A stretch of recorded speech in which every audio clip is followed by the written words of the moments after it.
Hey everybody, Jay Schlansky here from the Fifth Trooper Network. I just want to take a moment to thank you for checking out this show. Did you know that over at thefifthtrooper.com we have tons of other content, including blogs, other podcasts, all kinds of stuff. In addition, if you want access to exclusive content, you can join us on patreon.com/thefifthtrooper and join at any level and you'll get access to exclusive blog articles, access to our private Discord, and much more. So please check us out, and thank you so much for all your support.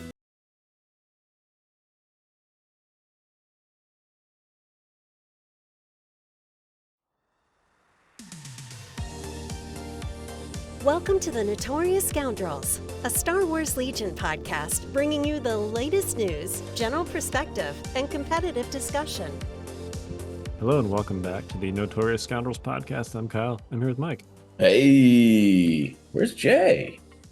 Jay had a thing that he had to get up very early for, apparently. And we do record this late. I sort of suspected he might have given up on reining us in, you know. Yeah, he's just like, you know what, this is not a possible task. Yeah. We're just gonna whatever, you know, what happens happens. We're off the leash. Here we go. Yeah. All right. And in fact, we're not going to talk about. I know that we promised to talk about separatists today and all the new separatist things, but A, because Jay's not here and he wanted to be part of that conversation, but also B, Mike and I both played in some tournaments this weekend. I played in one, Mike played in two on back-to-back days. So we have some actual games to talk about and some takeaways from those games, which is what we're going to do today. Yeah. So let's do it. I also think, do we have news to go over? they're now selling dice packs. I saw that. Like you can buy, I mean, they've always sold dice packs, but now you can buy like an attack dice pack and a defense dice pack, which I actually think is great insofar as I think the old dice packs were like 3 of every dice. And it was not enough dice pack for sure. Yeah. And sometimes, you know, depending on what list you're playing, I remember when I first started, I was big into like flame RTs. So I was one of those rare people that would actually need, you know, like 10 of any dice, but 10 black dice specifically. So I had, you know, I ended up getting like 2 core sets and some dice packs anyway. So I have a zillion dice. But at the time, it was like, man, I got to buy, you know, 4 dice packs or my core set plus 3 dice packs just so I can run these flame RTs. And what if I could just buy 1 dice pack with 9 black dice in it? Like, wouldn't that be great? So it's not quite that because you still have to buy attack dice or defense dice. But now that you're rolling potentially like a bazillion defense dice, you can just buy the defense dice separately. Because in my experience, at least, is I tend to be shorter on those for whatever reason than the attack dice. Probably because they've been giving out a lot of promotional attack dice as well. But I don't know. Yeah, my defense. I don't know if that's the news item you were alluding to. It wasn't, but it is a news item that I wasn't alluding to. I will say the numbers of dice in these packs is kind of weird, but that's fine. Yeah, what's the breakdown? So there's 6 red and 10 white in the defense dice pack, which I guess like because everyone needs a white for cover, probably, right? Yeah, I guess like I would prefer to have more red at this juncture, but that's just me. I don't know. Same. Yeah. I tend to be, for whatever reason, I tend to have more missing red dice. That's the situation I'm in too. Yeah. So I just and then the breakdown on the attack dice is 4 red and then 6 white and 6 black. Which, you know, I guess red is less common. Yeah. I don't know. That makes sense. Perfect amount of dice for playing Clone Commandos. Yeah, which are great. Don't bury the lead, Kyle. No, the thing that I was wanted to bring up news-wise is I'm pretty sure we got a release date for Riot Troopers and Sleeper Cell, right? We did October, right? Yeah, I think it's the same days as dice packs. Is it 15th? I believe it's the 18th. 18th. That was close. Yeah. So $45 box. So not quite GW prices yet, but we're getting there. Yeah. Yeah. The the Rebel box has what, 8 minis in it? In addition to presumably a bunch of like alien heads and stuff. Yeah, there are 8 minis in the Rebel Supercell. And there are 7 in the Riot box. Yeah. I mean, that seems actually pretty reasonable for me, honestly. For Yeah, I mean, frankly, for both of those boxes, but especially for the Rebel one, because those minis are so much better than like any other Rebel Trooper style of mini that's been produced to date. And it's not particularly close, and you get alien heads and stuff. So, um, yeah, for you know, sure. I mean, the Riot control. I think my I the fact that the Riot Control Squad is like a trooper unit. the core unit. Yeah, Yes, that's what I'm looking for. Sorry, I'm it's a little tired tonight. I'm gonna be honest. no, I'm it's sure fine. what's up. Yeah, Um, but yeah, I don't think it's gonna be a spammable unit anyways, so no, I it'll don't either. probably be fine. But You don't want to buy 6 of them anyway. You probably don't even want to buy 3 of them. I I mean, think you your army could look really cool if you bought 6 of them, it would but it look really would be cool. That's probably true. pretty bad, I suspect. Yeah, Um, they seem like a unit that you're gonna want like 1 to 2 of, yeah, which is fine. which is fine. Yeah, Yeah, you're gonna want um 3 of those roadblocks though. yeah. I Though mean, you can just take the sleeper cell marksman. is You can take the marksman minis and like toss them in the trash. Like just take them out of the box. no, you should paint them because if they ever become good, you will regret not painting them at the same time as the other ones. We That's already fair. talked about this. That's fair. As I'm looking at my still 70% painted BX droids that I am struggling to make look like the original BX droids that I Yeah, painted. yeah, yeah. That's fair. Yeah, no, that marksman upgrade card,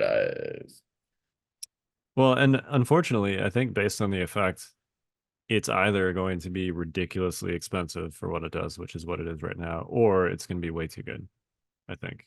I don't know. I think there's sort of a middle ground. The fact of the matter is that like it's a 25% hit rate, and I think that thing could be like 15 points and still be pretty bad. I think once you start approaching the cost of just basically what like an extra trooper would be, then it's too cheap.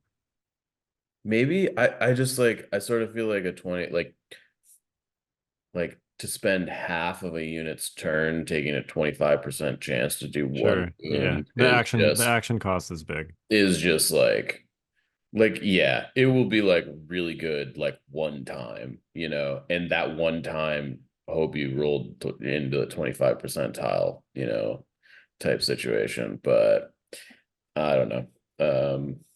Yeah, it'd be better. I think it'd be easier to cost if it was like when you make an attack action, also do this kind of a thing. Yeah, yeah. I don't I like I just even if that was like the cost of like an extra mini in the squad, I'm just not with how much movement and stuff like action economy matters in this game.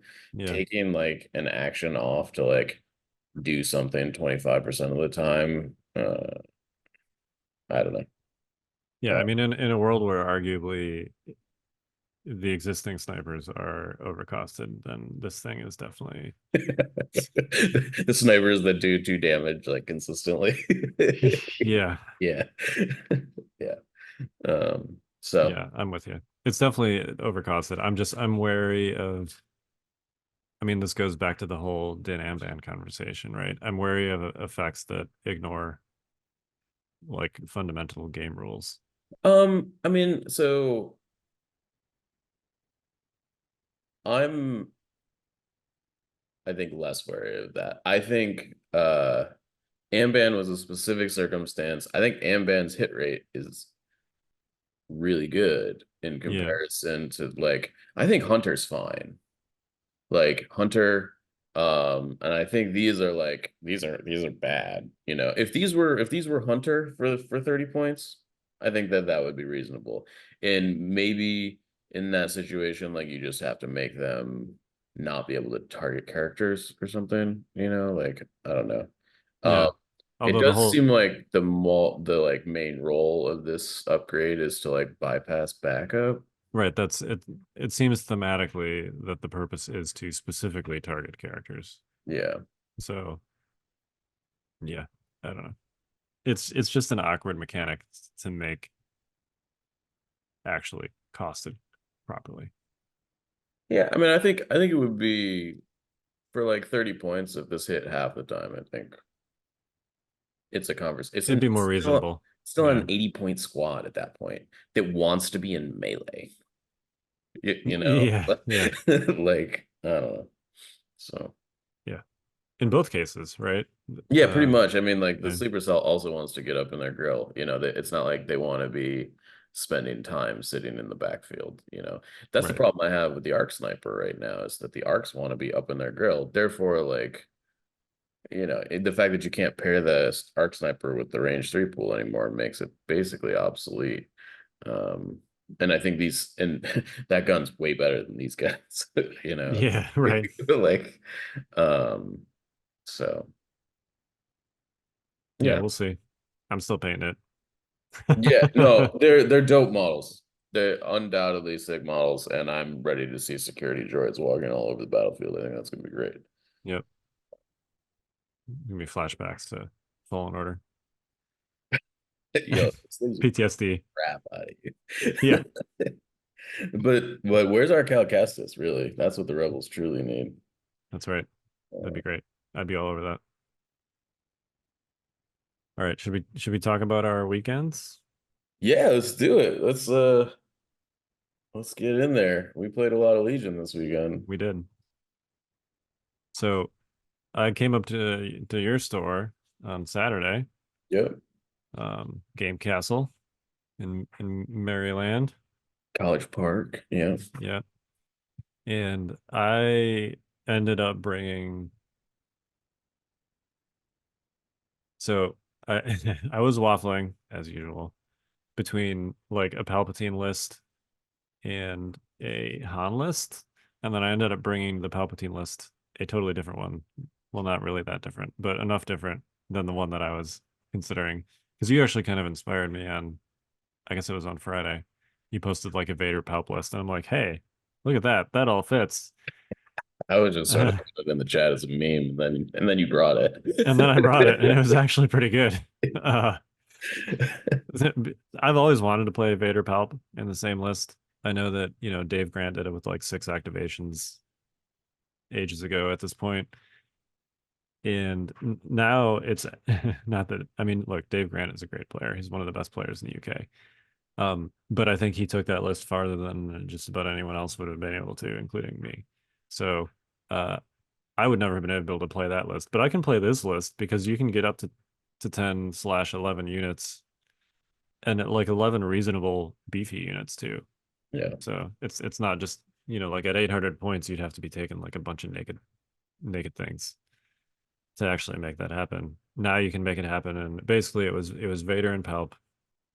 Um, Palp had anger, burst of speed, and force guidance, which I repeatedly forgot to use in every single one of my games. It's a hard upgrade to remember if you haven't played with it. It took me like when I started playing it on Yoda, it took me a while to like actually remember to use it. Yeah. And it's one of those things that would have been great too. Like, and the first time I'd roll a surge on a stormtrooper after Palpatine went, I'd be like, Yeah. I should have a surge. Especially now that, I mean, I took an officer too, so you just throw one of the surges on that officer, and the officer is exemplar. Yeah. You So, maybe have 2 surges for that unit in theory. exactly right. Yeah. Anyway, with Vader, I took burst and saber throw because saber throw is super good in theory. I mean, it's a lot better than it was. Yeah, it's a lot better than it was. I had Mike and I, spoiler alert, which we'll get to. Mike and I played each other. The first time Vader did saber throw, he completely missed 100% whiff. It was amazing. it was, and it was like a situation where I really needed him to kill stuff. What it was payback for all of your cover saves. That's true. I did get I had a lot of like 2-for-2 cover saves. Yeah.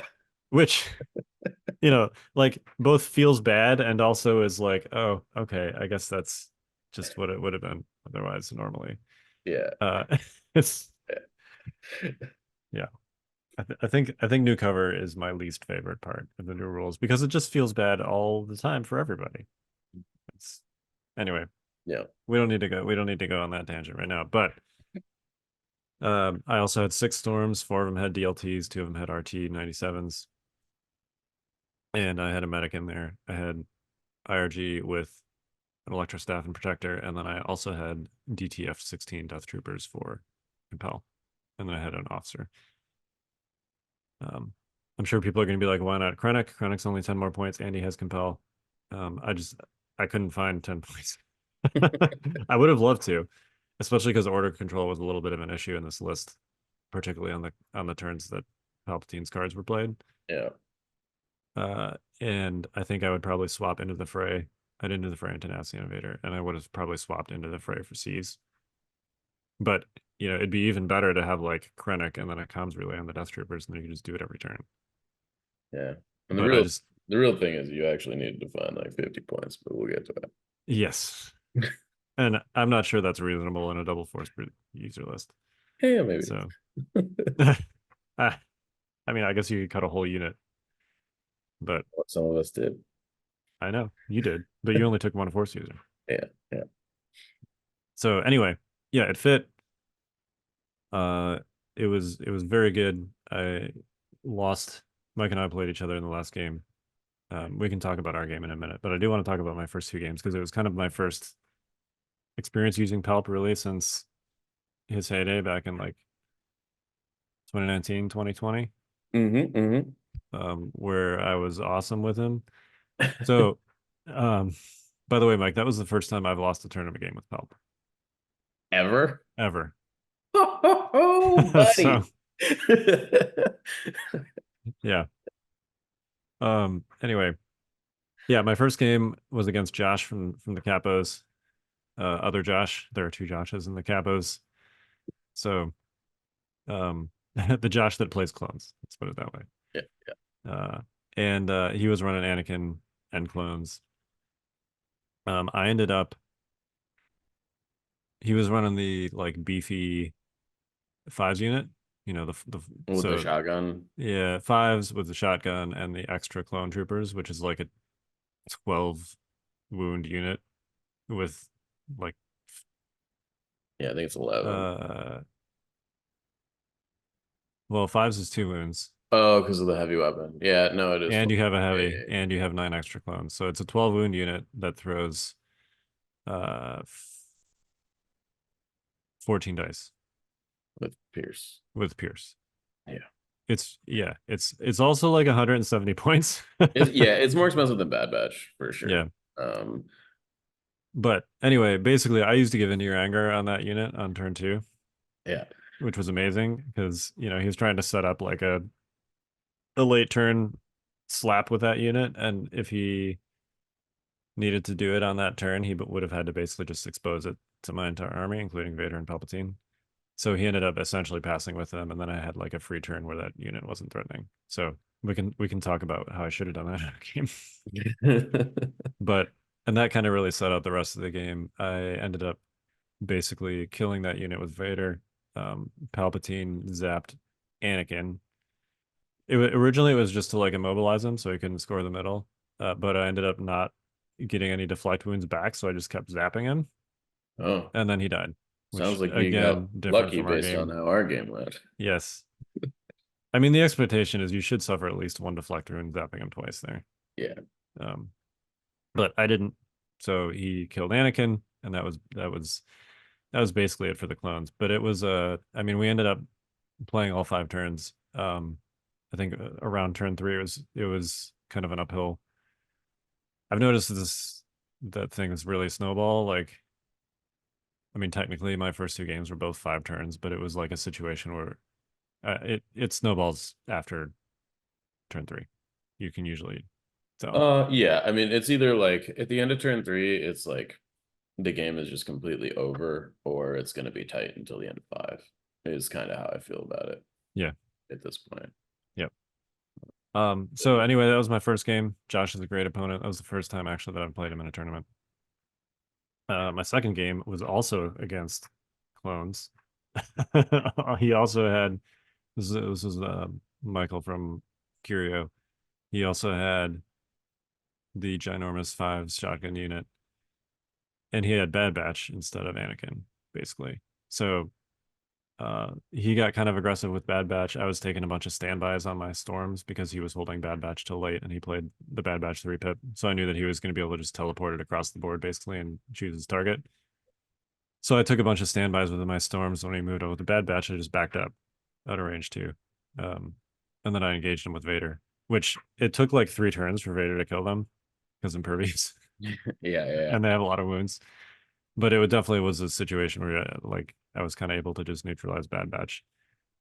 He did do a great job with his commandos of like shredding my stormtroopers, which they do. But I also I popped it Now You'll Die at the beginning of turn 3, which I think was sooner than he was expecting it because Palp was still pretty far away, and Palp just double moved like right up to that 5 shotgun unit and vaporized it. Yeah. Which and he was like, "That's the first time I've ever lost that unit." I'm like, "Well, if there's anything that can do it, it's a Now You'll Die." Yep. And then I also like significantly neutered another clone unit with a Now You'll Die, and then after that, it was kind of like, I mean, Palp ended up dying, but he had taken out, between him and Vader, taking out Bad Batch in that 5 unit. It was like the 2 biggest pieces. So, and then we had our game. Of course, you were running Anakin clones 501st. Yeah, buddy.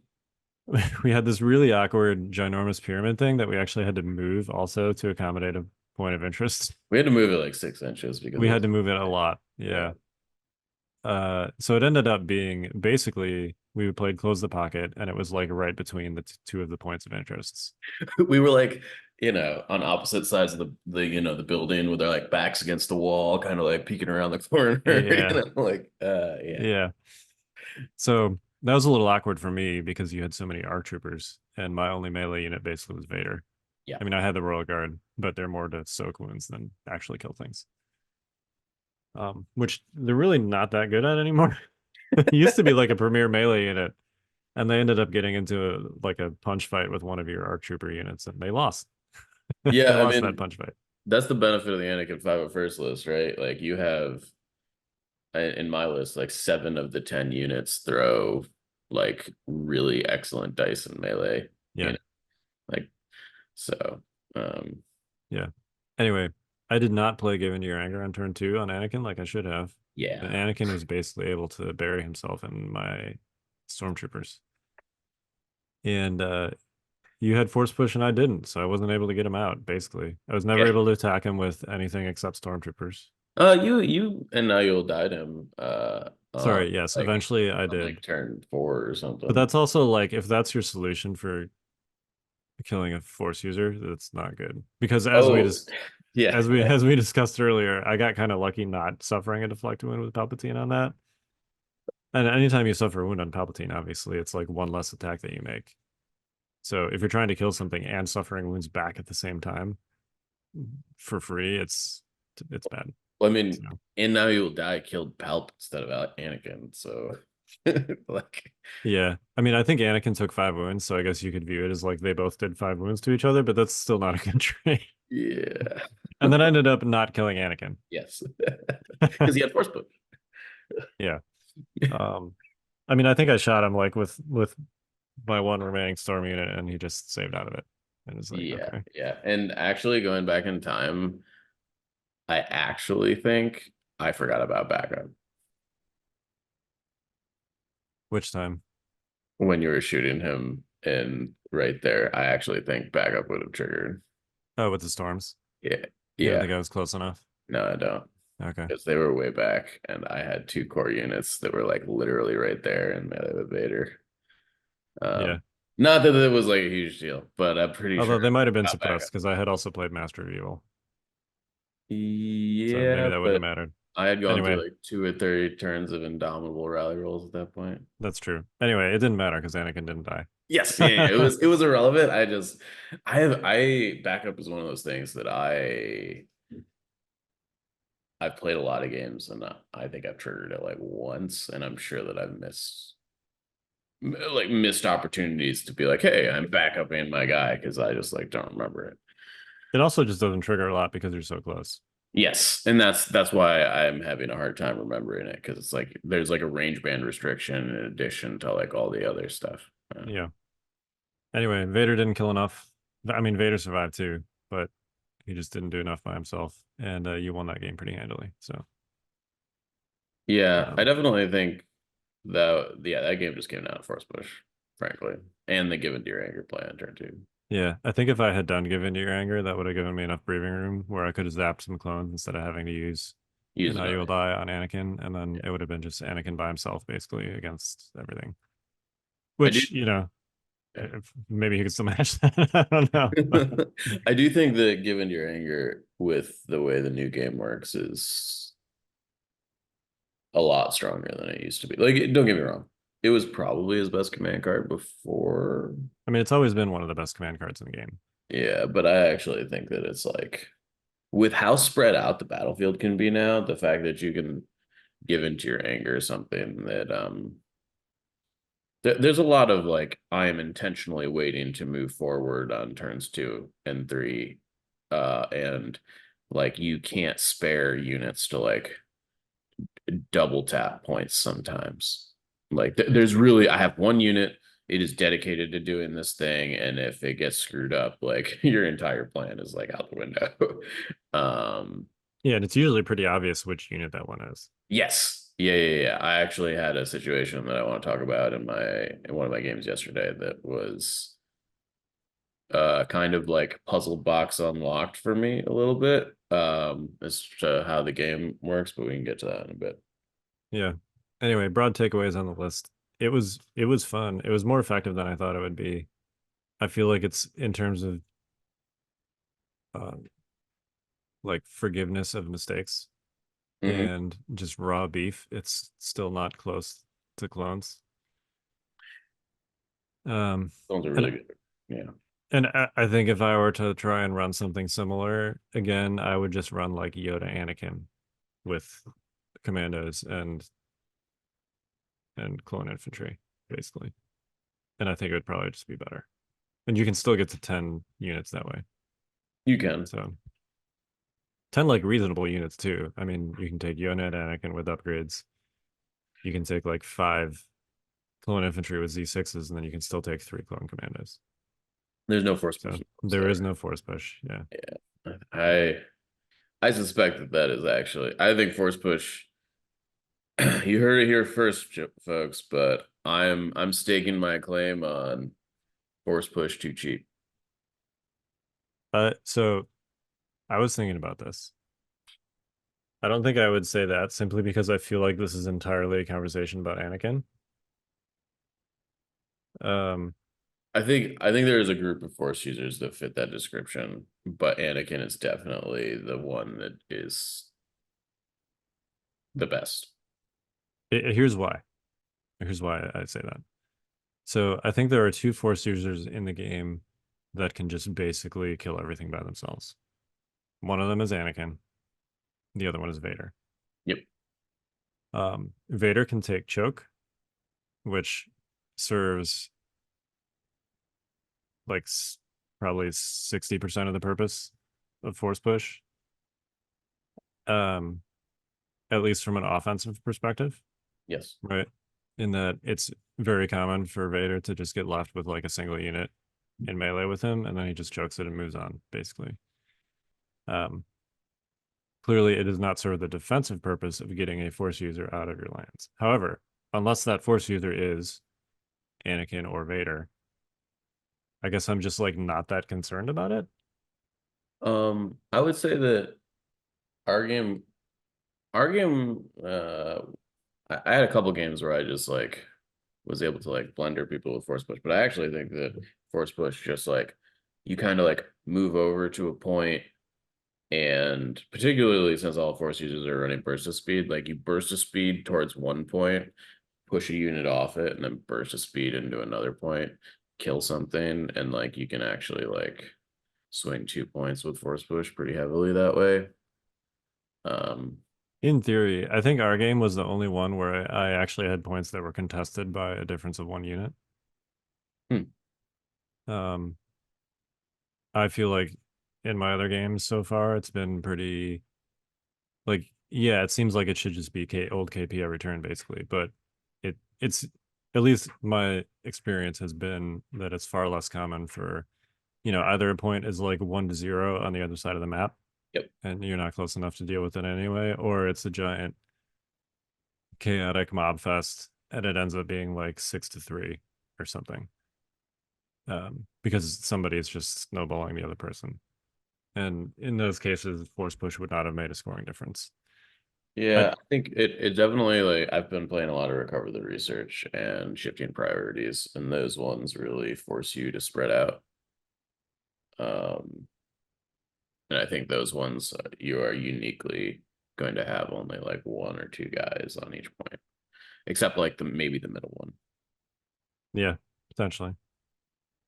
Um, Anyway, I definitely missed the defensive value in our game because it was Anakin, and because between Tempted and Anakin's double attack card and his really strong attack, Anakin can just kind of kill everything by himself, right? yeah, If that's like, I think almost literally any other Force user except Vader, I kind of think I just don't care. you just kind of like let them kill a unit each turn, and it's sort of Yeah, maybe I take some punches in there, sure. see if I can whittle them down a little bit. Um, but I mean, I think Anakin killed like 5 stormtrooper units in 3 turns. Yeah, and it gets And busted. I don't know. and Like, I don't think any other Force user is really even capable of that, except possibly Vader. Um, and yeah, unless it's operative Vader, you can actually kite Commander Vader because of how the new withdrawal rules work, even if yes, he has Force push. that is fair. So it's really just literally from a defensive perspective, like that was a situation where I didn't check the Force push box, so I just lost because I was facing Anakin. Yeah, But I think it's really only Anakin and operative Vader where that's a thing. Um, my experience so far has not been in other situations that force push would have been worth the 40 points to either, keep my own force user from getting bogged down or make the difference in scoring. So, that's but fair. yeah. So I don't know if I agree that I guess I'm saying I think that it's necessary because Anakin exists and Anakin is insane and is going to be very common. Yes, for sure. I don't think that means that it's necessarily worth 40 or more points on any other force user. Like I think if you're taking Anakin, you take it because you need your killing machine to be killing everything that he can without needing to worry about single dudes tripping him up. Yep.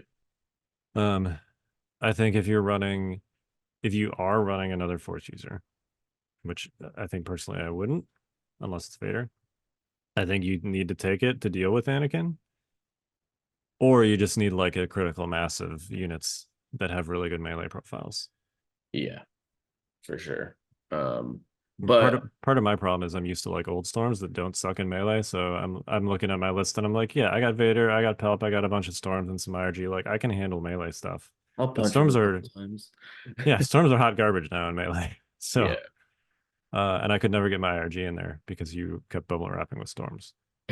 Um so I think if you've got like a critical mass of units that are actually good in melee, and there are more of those now, right? Like There definitely B2s, fleets, arcs. Like there's a ton of units that kind of got the pistols and melee treatment. And those ones, I think if you got a bunch of those units, I don't want to say you're not worried about it because Anakin is what he is, but you're definitely like less worried about it. I don't know.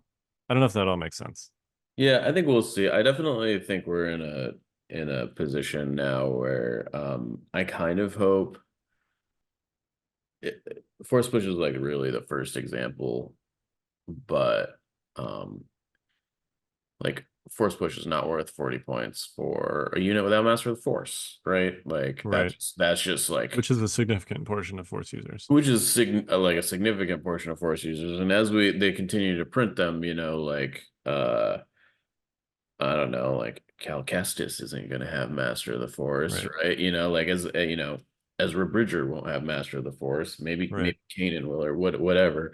But I think things that aren't in the Clone Wars era are like significantly less likely to have it, and I just that it's probably still worth 10 to 15 points on like Commander Luke, right? But it's, paying 40 points to use it once is definitely absurd. But yeah, I think I would, on Anakin specifically, I think I would be willing to pay like 50 for it. And I think that's probably just because Anakin himself is undercosted. Oh, no doubt. I'm just saying, I think you're misallocating the 10 points there. That's fair. That's fair. Um, I think Anakin could be 30 points undercosted potentially. Yeah. Yeah. Um, definitely insane. So Yeah. Anyways, I don't know if that's what I'll end up playing for Nova. I'm probably going to end up playing Anakin because I love Anakin and he's also really good right now. I've been playing Anakin for the better part of the past 2 years, and now he's actually like, I mean, before he was decent. Now he's totally different and also amazing. So I mean, Republic is basically just like figuring out the best Anakin list at this juncture. Like what, yeah, whether that's Yoda Anakin or Anakin 501st or Anakin Bad Batch or whatever. Um, yeah. all of those lists have Anakin in them. And he with the update, he's definitely gonna define the meta for the foreseeable future. I think until because he's straightforward. It's not hard to figure out what to do with Anakin, right? Like It's not. you just you fire him like a missile into the enemy, and then he cuts stuff up. Pretty Yeah, much, it's hard to go wrong with and he that. does a really good job of it. Yeah. Um, Yeah, and clones feel to me like of the four factions, the one that actually got like all of their updates. If that yeah, makes sense. yeah. Like all of the units that I'm playing in 501st are basically brand new. Yeah, Like clone infantry arcs are a completely different unit. yep. Clone commandos, we can say they didn't get an update, but they're way better using these rules than the other rules because cover matters a lot less on that range 4 pool. So they're kind of, yeah. And Katarn armor still works just as amazingly as it did previously in a world where everything is more deadly. Yes. Yeah. No, it's huge. And you can take all that stuff and like, my list was Anakin with like force push. My Anakin was like 215 points. It was like force push, burst of speed, tenacity into the fray. I had 4 arcs with clone commanders, uh, 2 commandos with uplinks, and 3 clone trooper guys with Z6s and medics. It's like, Yeah, it's all very affordable. yeah, it's yeah, it's extremely affordable. It's only 10 activations, which like I don't know. I definitely cut an act to take force push, but I didn't regret that over the weekend. I ended up going 6-0 across 2 tournaments. So Yeah. I also think you don't necessarily need to cut an axe because I made one that was 11 with force push in it. And yeah, you'd have to I like didn't have cut the the medics. uplinks and You'd have to I cut the didn't, medics. I yeah. actually think the uplinks are super important, and I think the medics are super important too. Yeah, that's fair. Um, Maybe I'll end up where you are. I might just because of painting reasons. I mean, I honestly am leaning like away from 501st because my analysis was 4 arcs felt a little bit overkill's the wrong word, but I would have much rather had 3 commandos than 4 arcs. Yeah. And the 501st command cards, particularly in a game where like uh order control matters perhaps even more than it did before because there's not turns that you can afford to like take off, like There's no setup turns anymore. there's no setup turns, there's no planning turns, there's none of that, and we can leave that debate for another day. But because of that, like cards like Leaders of the 501st, they're like, don't give orders to your units that matter. And Yeah. there's like no real way to actually put an order on them or just hot garbage. So yeah, I don't know. So I'm probably gonna just end up playing Republic for Nova. That's not 501st because I think it's probably just better. Like I would have much rather just had like access to assault in all. Like I would have loved to have assault so that I could play Anakin's 3-pip on turn 2 and actually have aim tokens for units that are shooting. Um, that would have been way better. Yeah. And if you're playing assault, then you're not playing leaders of the 501st, and then why are you playing 501st, basically? Exactly. Yeah. So yeah, no, it was a fun weekend full of good games for sure. I think my favorite portion of the weekend was I was playing Shifting Priorities yesterday, and it was like a rebel list that actually took the Anakin list to town. Explosions is really good. It seems like it would be in this new game. Yeah, I mean it's really good. But the thing that was cool about the game was we ended up in a situation where I, played my 3-pip on turn 1 and he played Bad Batches. Like we were coming to get you, or we do it, whatever it's called. We do what we do. Is that what it's called? Yeah, we do. We do. Um, I like we're coming to get you, though. yeah, we're coming to get you because that's what it feels like. And so shifting priorities are like super spread out, right? There's like 5 POIs. They're basically spread from board edge to board edge. Yeah. And part of it is like you kind of have to, a big thing about the new edition is like mirroring your opponent's deployment, like as it happens a little bit. Like you got to make sure that you're like contesting points and stuff. Yeah. So he was obviously holding Bad Batch to like alpha strike something, right? Like that's the Yep. whole point of playing that card on turn 1. Right. So what I ended up doing was I like like he had like what up until like my last 2 deployments looked like it was going to be like his safe objective, right? Like it was like I wasn't going to mess around with it, like Godspeed, like that one's just like he's going to get to throw a rebel trooper or unit over there and just like sit on it. But I was like, all right, well, I'm just going to take this full arc unit and I'm going to triple move it towards the point off the bat and just hide it behind this LOS blocker right here.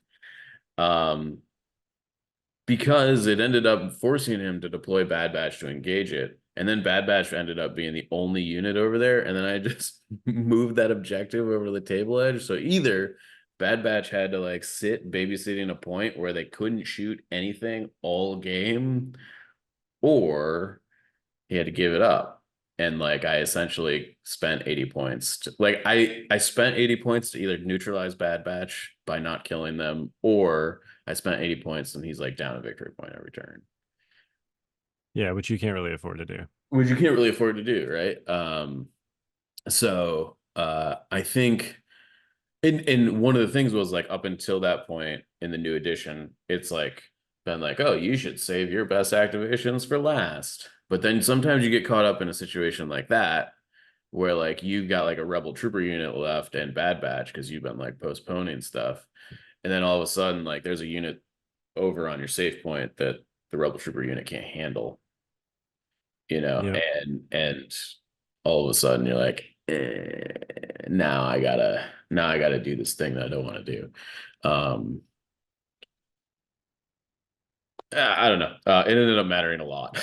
I won that game by 1 victory point because he ended up giving up that point because he needed Bad Batch to get in the middle of it. Otherwise, he was going to lose the center of the table.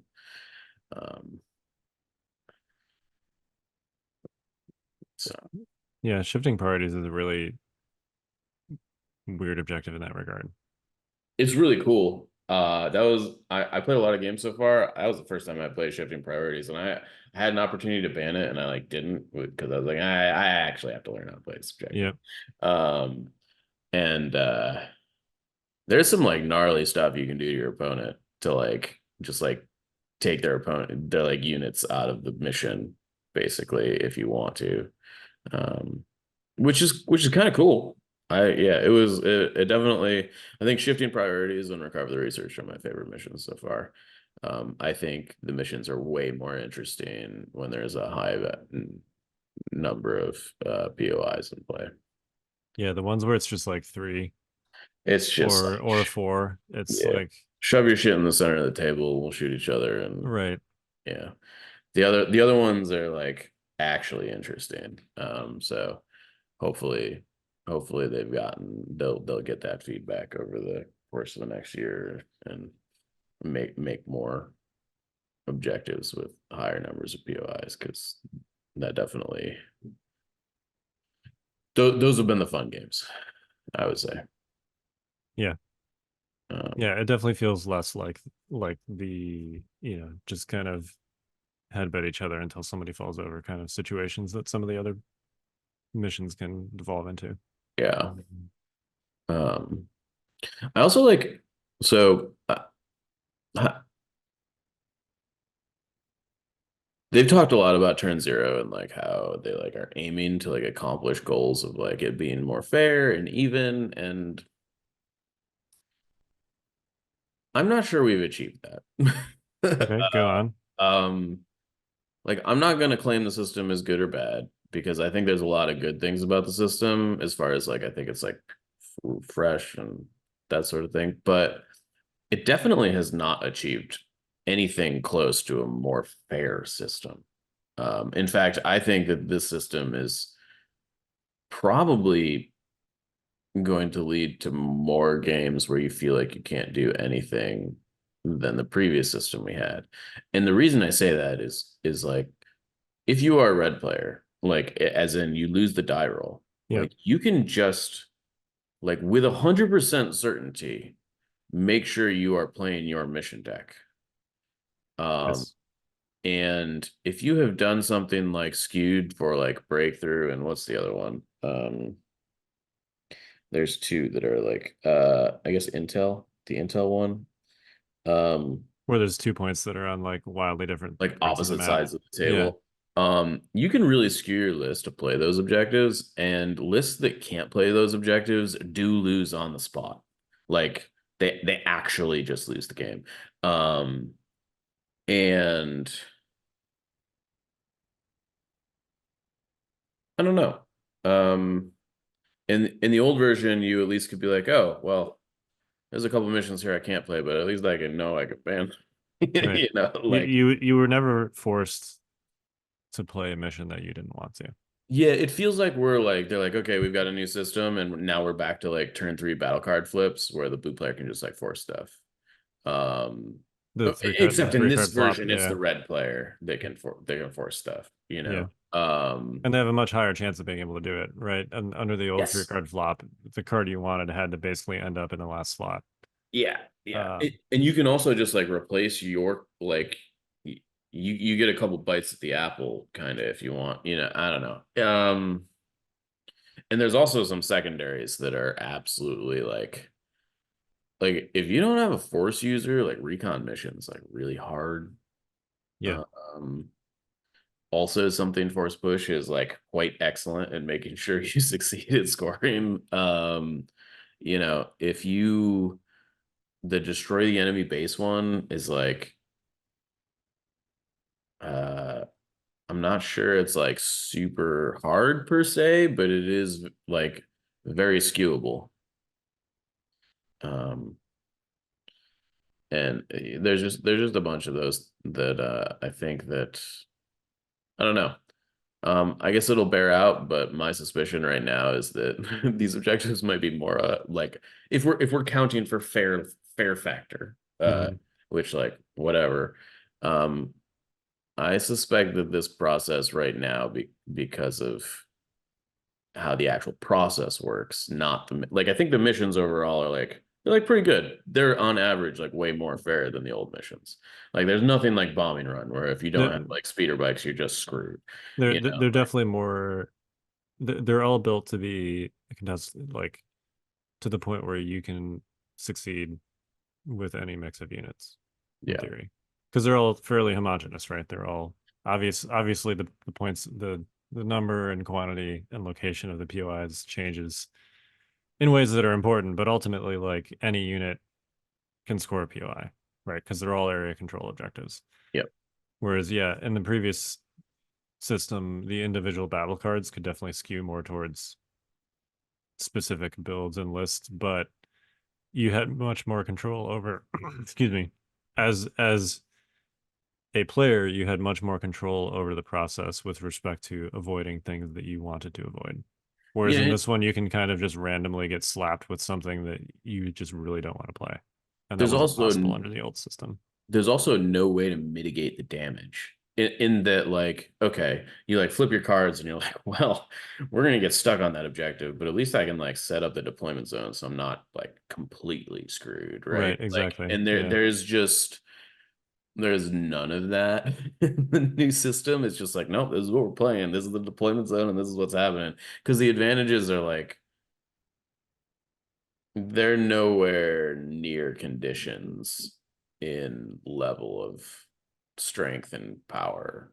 As Right. far as like, Yeah. and in fairness, the old conditions were like pretty like whatever, but like some of them were extremely powerful, and like that was a choice you can make, and obviously like the deployment choice has been completely taken out. So there's just, you're like, oh yeah, I get a couple dodge tokens, or yeah, I get to put some barricades down, but that doesn't actually like mitigate the damage of getting a bad objective flip.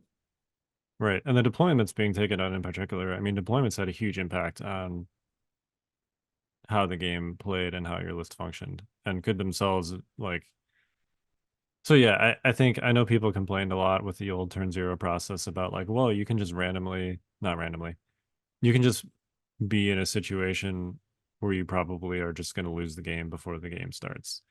And I think that's I think that was sort That of was a mission loosely problem. true, but That was a that was a mission mission problem, not a exactly. process problem. And now we kind of have the reverse. Right. And if it was a mission problem, there was a good chance that you kind of put yourself in that situation, or you at Yeah. least had a role in putting yourself in that situation. Whereas now, if you end up in a situation where you're kind of screwed before the game starts, you can just kind of randomly end up there. Yes. It's just like, oh, oh, well, all right. And don't get me wrong, like you can definitely like try to make the best out of a bad situation. I'm definitely not saying games are like unwinnable. But if you're on breakthrough and your opponent has like multiple like bad batch esque units, which people are taking, Yeah. um, like you can definitely just like lose a side immediately. Um, Yeah. And if you have to basically forfeit one of the two sides, then that's you've then you've you lost the game. right. There is a high probability you're just going to lose that game. Yep. Um, and like the alternative is like just sacrificing your units Right. because they're Which isn't probably great going to either. die anyways. Yeah. Um, so yeah, I don't know. That's kind of like my takeaways from, after playing a bunch of games, that I think that I like the turn zero process, but I think it needs some refinement. I don't think the advantages are strong enough to even really bother with, to be honest. Like, don't get me wrong, advanced intel is pretty good, but like that is like the only advantage that actually matters. And the rest of them are like, yeah, I would like we might as well be playing this game with no advantages because they don't do anything. And like the secondaries are interesting and the primaries are interesting, but they're definitely like there's not it's you're kind of like rolling a die roll every game to see what you're playing. Yeah. Um, And it's weird too, because you have situations where you can be like, oh, I don't want to play that objective. And you might have it in your deck, and then you flip over your deck and you just replace one objective with the same one. I did that. And I was yeah, like, man, that happened in our game. yeah. I was like, man, I sort of don't want to play bunker assault, but I mean, I know that still got bunker assault in here. I mean, I guess I'll try and waste the ban on flipping to something Right. that's not bunker assault, and then I'm like, oh well, I guess we're playing bunker assault. Right, exactly. Yeah. Like, um, Yeah, I played Close the Pocket 3 times on Saturday. And two of them were situations like that where I was like, man, I really don't want to play Close the Pocket again. But I had it in my deck, so I flipped the card over and it was Close the Pocket. And I was like, oh, okay. yeah, All right. I definitely think. Don't get me wrong, like I don't know what the best way to do this actually is, but I sort of feel like it would be way more interesting if like there was one primary that decided like the mission, and then there was multiple second, like each person brought a secondary, as opposed to like like only one secondary being in play, and like I don't know. And I think you should get all your advantages, frankly. I think you should just get all the advantages that you brought. I don't think that would be a problem at all. And it would feel way more meaningful.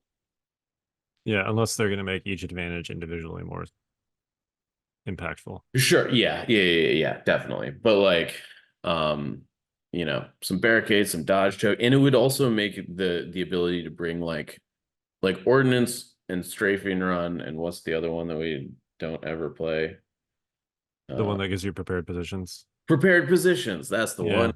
Like that one could be great if you could reliably know that you were gonna have it. Yeah. But if you're only gonna have it like let's say 33% of the time, and your opponent can just say no, then like you can't even like build towards it. Like Right. I don't know like so it's like not even worth building towards. I think the advantages would be way more interesting, and none of the advantages that we have now would break the game if you just got all three. Um and I think having like two secondary missions in play um would make the oh we got a bad primary mission way less of an issue, because there's more victory points coming from more places. And the way the new secondaries are set up, that's actually kind of reasonable to like be able to have like two weird things that we're doing, you know? Yeah. If they did that, it would probably make sense to increase the cap on the victory points. Yeah, maybe you're playing to Um, like 14 or yeah. something instead of 12. I don't know. But I do think there's some improvements that can be made here to make this feel like there is agency and choice. Yeah, because I know that they were trying to inject more uncertainty and randomness into the game as a whole. And they stated that as like an objective because their whole thing is like, well, uncertainty forces you to adjust to different situations and make more strategic choices. And I think it depends on where it is. But if it's in like the turn zero process, just as an example, I think what it does is it forces you to just build for every possibility, which means that you're like making the actual things that are good more homogenous. Yes. Yeah, absolutely. Because if you have to plan for everything, then that just really narrows that narrows what you can do. If you because you have to make a list that's good at everything. yes. Um, and it in my opinion it reduces creativity in list building. It By 100% does. yeah, Yeah. there's definitely a merit to having like some ability for the player to inject some certainty into that process. Yeah. Yeah. I definitely think this is the turn zero process has got the bones of something good. It just um yeah. I mean, the old turn zero process took us 5 years to get to a point where we were like okay with it. So I'm sure this will take some time too. Right? Maybe it wasn't five, maybe it was like It was 3. Yeah. until we got the 4 card flip, it was there it was just a little shaky. Yeah. I think 2021 was the 4 card flip. So Yeah. 3 years. But yeah, this definitely, I think the fact that we've identified that like there needed to be a 4 card flip before maybe will lead us to identify that there needs to be a 4 card flip now sooner and in greater haste. Would it make a difference though? Because the red player just still flips their card last. Well, sorry, I'm using the red card, the Yeah, four yeah, card yeah. flip as like a metaphor of like I don't know Sure. how exactly you want to Well, solve this that's issue, my but thing. yeah, Is like previously it was a clear solve. You just add a card onto the end of the row. yeah. But in this case, I'm not sure what the solution is. But Yeah, I don't know either. I definitely think, two secondaries would go a long way in that, just because it's like, okay, you've got the main one, and then if you're doing both secondaries, they're kind of like a primary mission in and of themselves, right. like as far as like the number of points goes. Because like some of the secondaries like are actually like pretty low scoring, like the Yeah. destroy the base one, like if you don't score it at all, like hope you were doing the primary mission. Right, exactly. Yeah. Like, Yeah. Yeah, there are a um, couple that are all or nothing. There are a couple that are like just consistently and reliably score 1 point every turn yeah, with the potential to score more. I mean, there's the one where you have like two units with scanners, and then if you can contest an unclaimed scanner with one of your scanner units, you get like 2 victory points. That one basically is like most of the time you score a victory point every round, and sometimes you score an extra 2 victory points. yeah. That one also I think is really difficult to do because your units have to actually survive. Yeah, In both of them. right. Yeah, And like if your opponent wants to kill a unit in this game, they can usually. they're gonna get they're Yeah, like if they want to pour their entire firepower of their army into a unit and kill it, like it's not like Old Legion where like, oh, there's Kenobi sitting over there and you're never killing a unit, even if you blast it with everything you got, right? That unit is definitely dying. So yeah, you have to hide those units basically if you want them both to live. yes. And hope they don't have blasters. Exactly. Yeah. Right. uh, Yep. So yeah, I mean, I think I'm coming around. I'm feeling better about where the game's at. I'm enjoying it more for sure as I have kind of figured out the new edition. But there's definitely, I think, some design hurdles that we still got to get through for sure. I'm still, it's going to take me some time, I think, just because it is so different. I've I've I got think, I've got like a 25 game head start on you. I know.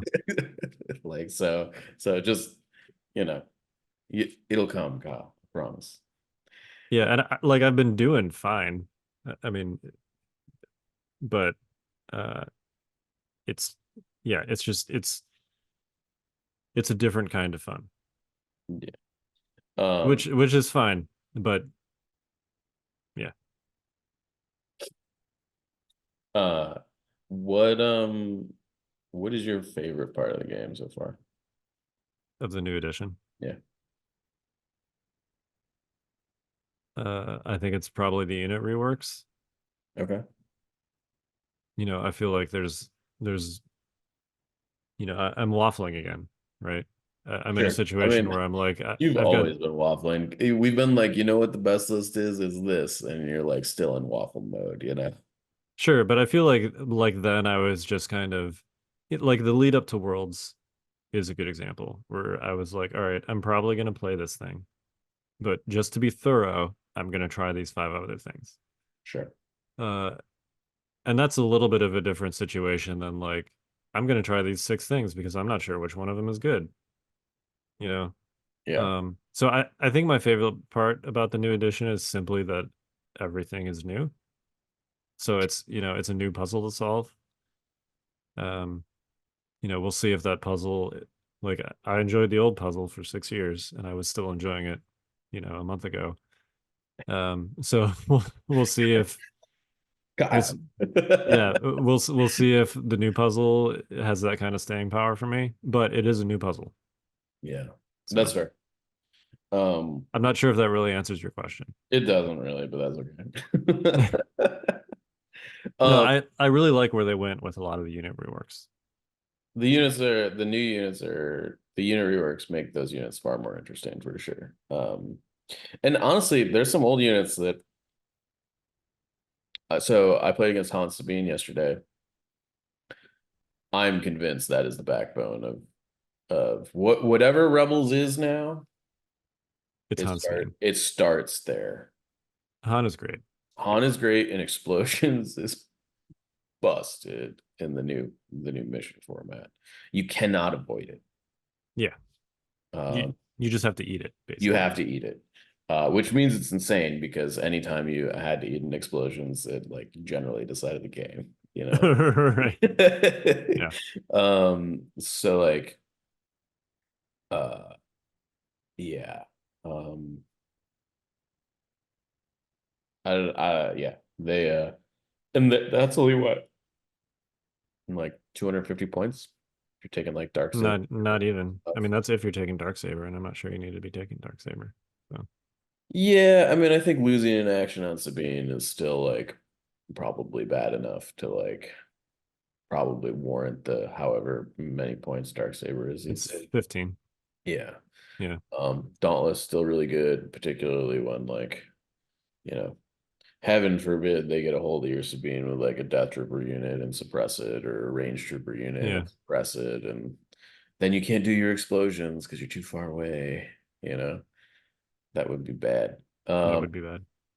So yeah, no, I definitely last week I was feeling a little bit more like, man, I don't know what Rebels are gonna do, but I definitely think that that's where they need to start after kind of seeing that in action. Um, And I think SX-21's in the Rebel Troopers. uh, No? Craig brought those, and they were less than impressive. They definitely that's yeah, no, I mean, uh, they're just so dirt cheap. It's like uh, you just got to have low expectations, I think. that's fair. I think he got to shoot them like once, maybe in our game, you know. Because the Uh, Rebel Troopers just died before they got to range 2. yeah, because my archer was just pulled up in a range 2 and annihilated them with 10 black dice and sharpshooter 1 before they got to go. You know? Yeah. um, or yeah. I do think the rebels have an interesting question to solve though, and that is how to deal with a melee threat. Like Republic and Empire and droids, I think, have like decent options for things that you put in your list that can deal is maybe the wrong word. Can attempt to attack an embedded enemy Anakin. Yeah. I don't know what rebels do. Yeah. I guess you could try fleets, but fleets just are still melty. Yeah. And and like Anakin just like looks at them and they die, like Yeah. so I don't know what the answer there is. There's not like Wookiees are need an update, I think is Yeah. how I would put it. They're showing their age at They're this showing point. their age. They're definitely too expensive for what they are. I played a guy playing the Kashyyyk Battle Force round 1 yesterday, and like he did his best, man, but those arcs are way better melee threats than Wookiees will ever be now. For like 20 fewer points. And they're throwing like 4 more dice with Yeah. like aim tokens. It's just like they've got all the backup in the world as far as making those pools lethal. So um obviously the Wookiees have like the wound batteries, but that doesn't really matter, it feels like. Yeah. Um so I don't know what the answer is there, but so I guess that all I was gonna say is that like I'm not sure that Wookiees are the rebel melee answer, but I'm not sure where that leaves you. Like Mandos are like okay, but they're not like really what you want to be doing as far as like melee threats go. Yeah. I mean, obviously, both clones and droids have a unit that is both very good just generally and also very good in melee between arcs and B2s. Yeah. Empire, I feel like is a little bit of a step down from that. Yes. You know, obviously you can take royal guard, but Storm's being so terrible in melee. Um, I don't know. I feel like actually Empire could be in a similar position to Rebels in this conversation. That's possible. I definitely feel like I guess in my head, the Empire heroes are just like a little bit better in melee than most of the Rebel ones. I mean, they definitely have more melee characters. Yeah, I guess that's what I mean. Like a lot of their like like for instance, like the Empire like shooty characters, like let's put like Bosk and Boba and like Din and the IG droids. Like yes, they're shooty, but if you get into melee, like they can sort of still they can box a little bit. But like you get like Cassian or Han in Yeah, melee, they're like garbage. they're just dead. Yeah. Like I think also too though, you don't really want to be relying on characters for this conversation. sure, that's fair. That's fair. Um, yeah, I don't know. You're just gonna have to wait for that riot control squad, I guess. If I guess they don't even really impress me that much, they don't, honestly. if they had like double white dice or something in melee, I would be much more interested. But like even with because what they're like 4 guys base. Yeah. And like if you make them and they're 50 points and like you can give them like 2 the security droids for another 30, so you're rolling like 2 red, 4 black. It's like For 80 points, for 80 points and which it's is the same cost as a 5-mana wounds or arc whatever. unit. Yeah. Like I don't know. And their range 2 pool or whatever their guns are suck. Well, it's the same gun as a normal storm. It's an E11, so it's white dice, but they don't surge. Right. So it's just They're they're B1s as far as B1s. firing dice Yeah. goes at range. So it's like I don't for 80 points. Yeah, I don't know. And they do have that hold the line ability, which gives them surges in melee, but I mean, they're still only throwing 6 dice. They don't have any kind of pierce immunity or anything, so they still just get one shot by Anakin, basically. Most lightsabers. Yeah, Yeah. right, Yeah. exactly. Even when the security droids are in there. So yeah, it's a weird. I don't know. It's an awkward space because most like specialist melee units have pierce immunity so that they can deal with force users in melee. Yeah, yeah, Uh, yeah. and they very much don't. And it seems like they want you to kind of use these guys aggressively against like other random units, but if you charge a unit of clones or a unit of B2s or something with these guys, they're gonna just die. Yeah. No, definitely. So yeah, I don't Or know. be degraded to the point where they're like not useful anymore. Right. Like yeah.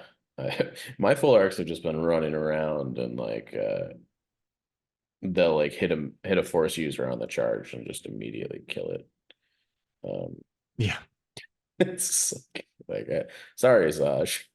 We were range 2 away from you, so you didn't trigger into the fray, and you only have 5 health, and we always roll 10 hits. So Yeah. I guess on Yeah. average you're dead. Right. Yeah. Yeah, that's an average result. That Yeah. Like, uh, yeah. So, but Sleeper Cell is gonna be Sleeper Cell is going to be great. similar. And they might not have charge, but 6 black dice. It's Similar to Arcs, or not similar to Riot Control Squad. Just for yes, yeah, clarity no, here. no, no, Yeah. no. I'm like Riot Control Squad. Like I take it or leave it. Sleeper Right. Cell's gonna be lit. Yeah, it's what 6 models. They got 2 black apiece at range 2. 70 points. That's like some clone commando value. Obviously they don't have Katarn, but um, the fact that they have the like little The little droid guy astromech, yeah. Which gives them a and free dodge for doing the thing that you have to do. and they've got nimble, so it's kind of like um, you know, you get all the free dodges. They're gonna be really good. Um, Yeah, and they have Scout too. And tactical. yeah, I'm sensing a theme here. Yeah. I mean, they're basically Rebel Arcs. It's a 6-man Rebel Arc unit. Yeah, Obviously they have white saves. which So is there's that. certainly a difference. But they're cheaper than full arcs. They've got more health. Yeah. And they've got some inborn kind of things going on there. Yeah, and they're in a different faction. So a faction that has Exemplar, by the way. So I'm still mad about I that. know. I had to throw that in before we close just to Yeah. yeah. I think they'll be pretty good. I'm excited about them. It's great to see a kit that's coming out with amazing models that I'm like, not only am I going to buy that because those miniatures are amazing and I want to paint them, but they look really good, so I want to buy 3 of them. Yeah. Yeah. Yeah. And you're definitely gonna play them. Like it's not like Yep. sometimes I buy stuff and it's like, well, I'm never actually gonna put this on the table. Right. But Sleeper Cell is definitely good enough that that will change. 100%. So All right, cool. Any final thoughts? play more games. I I would be curious to hear how other people have been feeling about Trend Zero. So, um, let us know in the comments, or light us up in the comments. Your call. Yeah, Seems like we've been on that road frequently lately. So, if that's how you're feeling, you can do that too. More interactions, better. So, yeah, we always want to hear what people have to say, even if it's mean. So tell uh, us. I'd rather you tell us than not tell us. Let's put it that way. yeah, it depends on my mood, and my mental game state. But yeah. That's fair. If I catch it on a bad day, oh man, it's a spiraling downhill. But Let me put it yes, this way. If I could be doing something better, I'd rather somebody tell me than not. yeah. I feel like you're a little bit more analytical and able to handle that than I am. I'm just over here like, I can't believe they're yelling at us. Yeah. Uh, yeah. All right. All right. Well, we are the Notorious Scoundrels. I'm Kyle. And I'm Mike. Stay fresh, cheese bags.